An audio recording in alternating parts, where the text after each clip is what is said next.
Tonight, the backlash against prosecuting Bush officials over what some call torture. People are going to be madder than hell. We're going to follow the evidence wherever it takes us.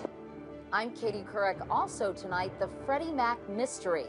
The acting head of the mortgage giant apparently hanged himself. But why? In our series, Rethinking Retirement, hidden fees in your 401k can eat away at your nest egg. And making the earth greener and cleaner with a little pedal power. Yay! This is the CBS Evening News with Katie Couric. Good evening, everyone. It all began with just a few words from President Obama. He would not, after all, rule out prosecuting members of the Bush administration for the harsh interrogation of terror suspects, but he was leaving it to his attorney general. Today, Eric Holder vowed to follow the evidence and the law. Now the prospect of prosecutions has set off a Republican backlash against the president, and calls are growing louder for a special commission to investigate the interrogation issue. Here's our chief White House correspondent, Chip Reed. President Obama spent this Earth Day in Iowa at a plant that makes towers for wind turbines, leaving behind a growing storm in Washington, triggered by his statement yesterday on torture. There's a terrorist attack, and we're prosecuting people to try to get information to protect this country. People are going to be madder than hell. Some senators, including John McCain, said the president should be looking forward to solutions, not backward to recriminations. But today, the attorney general made clear his investigation of Bush-era torture policy is open-ended. We're going to follow the evidence wherever it takes us. We'll follow the law wherever that takes us. No one is above the law. On Capitol Hill, Democrats who've been pushing for a bipartisan commission like the one that investigated the 9/11 attacks say they're encouraged by the president's remarks. I'm not out just to hang a lot of scalps on the wall. I want to know exactly what happened so that it won't happen again. Today, a coalition of human rights groups launched a grassroots campaign to urge the president to appoint a commission. If those crimes have been committed, then those who committed them ought to be held responsible. Aides say the president was not planning to spend time today dealing with the fallout from his remarks on torture, an issue that he'll find unavoidable upon his return to Washington. Chip Reed, CBS News, Newton, Iowa. And the interrogation issue didn't end there today. A new report from the Senate Armed Services Committee traces the abuse of Iraqi prisoners at Abu Ghraib to a memo by then Defense Secretary Donald Rumsfeld. In that memo, he approved the use of harsh techniques against terror suspects, but only at Guantanamo. Still, that memo apparently triggered the use of those techniques at other facilities. Our national security correspondent David Martin explains. The report refutes in detail the contention that Abu Ghraib was the work of what then Deputy Defense Secretary Wolfowitz called a few bad apples. Low-ranking soldiers like Lindy England committed the abuses, but the Senate Armed Services Committee today released a paper trail leading back to the Pentagon. This report shows the direct connection between the policy decisions and legal opinions made here in Washington and the abuses that we saw at Abu Ghraib. July 2002. Pentagon General Counsel William Haines requests information on coercive methods used to train American pilots in case of capture to resist interrogation techniques such as slapping, stress positions, and waterboarding, which was once prosecuted as a war crime. December 2002. Defense Secretary Rumsfeld signs a memo approving many of the techniques, but not waterboarding, against suspected al-Qaeda operatives held at Guantanamo. Rumsfeld subsequently rescinds that memo, but that does not stop the same techniques from showing up in Afghanistan. The authorization for the use of these aggressive tactics went directly to Afghanistan. September 2003. Again, relying on the outdated Rumsfeld memo, the command in Iraq adopts interrogation techniques which one general said appeared to condone depravity and degradation rather than humane treatment of detainees. Rumsfeld has consistently denied anything he did led to Abu Ghraib, and he has accused Senator Levin of, quote, wasting taxpayer dollars and to make unfounded allegations against those who have served our nation. Katie? And David, the CIA was doing its own interrogations. How were they different? Well, the CIA was the only organization that actually used waterboarding. And documents released today by the Senate Intelligence Committee make clear That was done with the full knowledge and approval of the White House. Then National Security Advisor Condoleezza Rice personally gave then CIA Director George Tenet the go-ahead. David Martin reporting from the Pentagon tonight. David, thank you. Meanwhile, the financial crisis took a stunning turn today. The top man at the struggling mortgage giant, Freddie Mac, apparently took his own life. Cheryl Atkinson reports. David Kellerman was found dead in his $1 million Vienna, Virginia home, an apparent suicide by hanging. I was stunned silent and I shed tears. I feel terrible. Among those giving condolences, Freddie Mac's interim CEO. He issued a statement saying Kellerman, who was 41, will be remembered for his extraordinary work ethic and integrity. Kellerman started with Freddie Mac when he was just 25 and found himself leading as acting chief financial officer amid the agency's darkest days. Freddie Mac and Fannie Mae were created by Congress to promote home ownership, but are now widely blamed for putting too many people in homes they couldn't afford. The government seized control last fall and subpoenaed both in grand jury investigations. Law enforcement sources tell CBS News Kellerman was not a focus in the criminal probe. Just last month, Freddie Mac granted Kellerman protection from any civil lawsuits. Kellerman is the latest figure in the financial meltdown to meet a tragic end. Police are also investigating a bizarre incident at a Maryland hotel this week in which a New York lawyer accused of bilking investors out of millions killed his wife, 2 daughters, and himself. A money manager slit his wrists. A former Bear Stearns analyst jumped out a 29th-story window. A hedge fund manager suffocated himself, and others facing collapsed fortunes took their own lives. Kellerman was in line to receive $850,000 in bonuses from Freddie Mac. There's speculation that the financial climate played a role in his death, but nobody is publicly saying whether that's the case. All we do know for a fact is that Mr. Kellerman is in fact dead, and he was found in the basement of his home. David Kellerman leaves behind a wife and 5-year-old daughter. Cheryl Atkinson, CBS News, Washington. Now the latest on the Craigslist murder and why police are so confident they've got their man. Here's Kelly Wallace. Police say there's more evidence linking accused Craigslist killer Philip Markoff to his alleged victims. One woman robbed in a Boston hotel, the other killed. 26-year-old Julissa Brisman's wake held today. A law enforcement official tells CBS News police found a pair of pantyhose believed to belong to one of the victims hidden in Markoff's Massachusetts apartment. Could gambling have been an issue? We'll look at that, but right now, robbery was the motive. In fact, the medical student was on his way to the Foxwoods Casino in Connecticut with more than $1,000 in cash when he was arrested with his fiancée in his car. A spokeswoman tells CBS News Markoff has visited Foxwoods before and that the casino is cooperating with investigators. In his high school yearbook, Markoff indicated a fondness for poker. The Markoff case has brought attention to the seedier side of the online classified ad site, which gets 30 million postings a month. What used to be a marketplace for selling cars and leasing apartments is now becoming, according to police, an open marketplace for criminals. It's the anonymity on any website or chat room that draws someone who's a predator.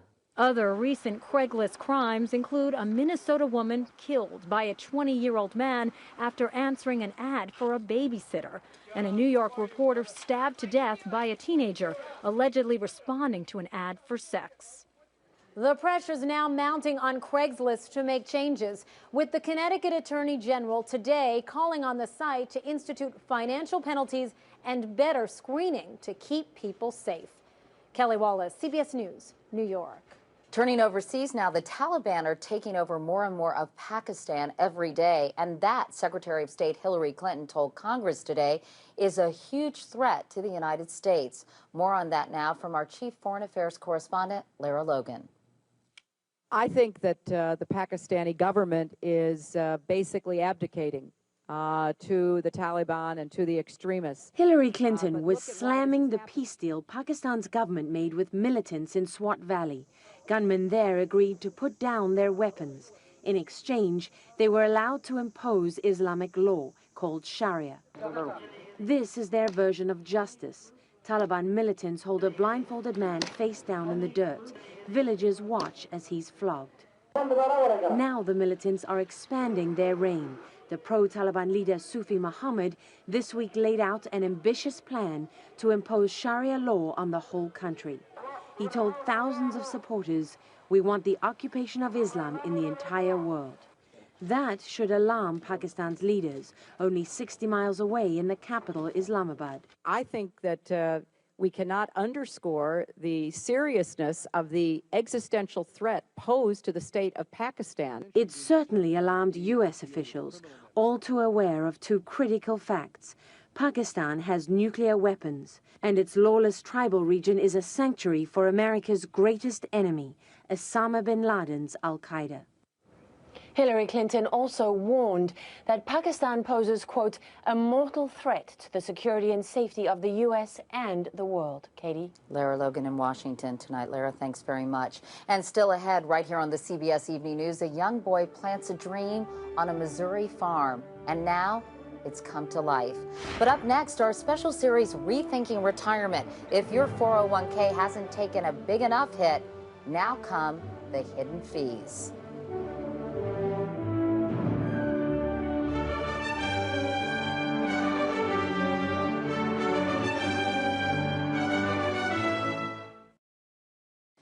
General Motors is fighting for survival, and tonight the Associated Press is reporting GM will close most of its U.S. factories this summer for as long as 9 weeks. They usually close for just 2. The reason for the longer shutdown, too many cars in stock, but not enough buyers. These are tough times for GM workers and all workers, really, especially those hoping for a comfortable retirement. For one thing, the average 401k account last year lost $19,000 or 27% of its value. And then there are hidden 401k fees that eat away at your balance. Our national correspondent Jim Axelrod has more about that tonight in our special series, Rethinking Retirement. As the man responsible for the 401k plan at McGee Brothers, a masonry company in Charlotte, North Carolina, Neil Parker didn't like what he was seeing. The returns to his employees didn't match up with the performance of the funds they invested in. Looked into it, and at first it was hard to find anything. He challenged the bank that was managing the 401k and discovered that administrative fees were eating into the returns to the company's plan by as much as 4 or 5%. 4% compounded could be easily be $400,000 or $500,000. It was very difficult to get a clear and concise answer as to what those fees were. Injecting transparency and simplicity into the process was the subject of today's congressional hearing. Representative Phil Rowe is like any investor. He's also a medical doctor. I've got through organic chemistry, and figuring some of these fees out is difficult to do. Nothing's been settled here on Capitol Hill, but with half the workforce in America participating in a 401k or something similar, nearly everyone agrees when it comes to these fees, something's got to change. So the fees really pile up and literally destroy your ability to earn a fair return. Typically, financial services companies charge a variety of fees to manage 401k funds.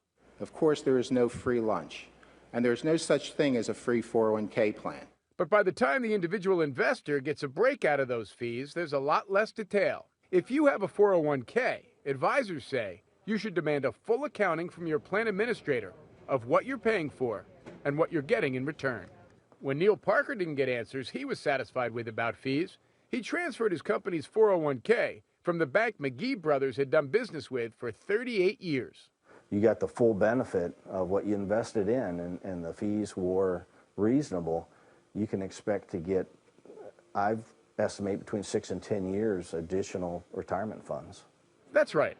When 5% fees compound over time, it adds up to a lot of money. After what the market's already done to your 401k, why lose even more money? Especially for fees you don't even know you're paying. Jim Axelrod, CBS News, Washington. Tomorrow, economic hard times forced her to move from a home of her own to a room at her daughter's house. It's called multi-generational living. And for more about 401k plans and fees, you can go to cbsmoneywatch.com. An update tonight on the so-called morning after birth control pill. The FDA announced today it will obey a judge's order and allow 17-year-olds to buy it without a prescription. The contraceptive, also called Plan B, is taken after unprotected sex and before an egg is fertilized. Coming up next, just in time for Earth Day, a green machine that makes laundry a little easier.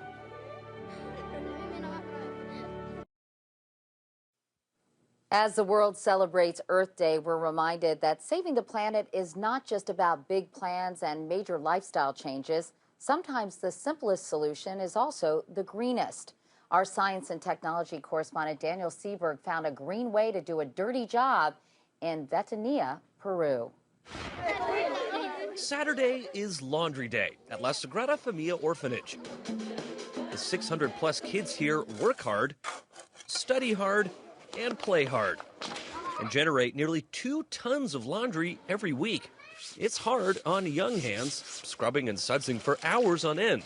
All that wringing out can wipe you out. Enter the BC Lavadora. Bici comes from bicicleta, which is the Spanish word for bicycle, and lavadora is the Spanish word for washing machine. So it's a bicycle washing machine. A retooled steel drum holds the clothes, the water, and soap. Pedal power does the rest.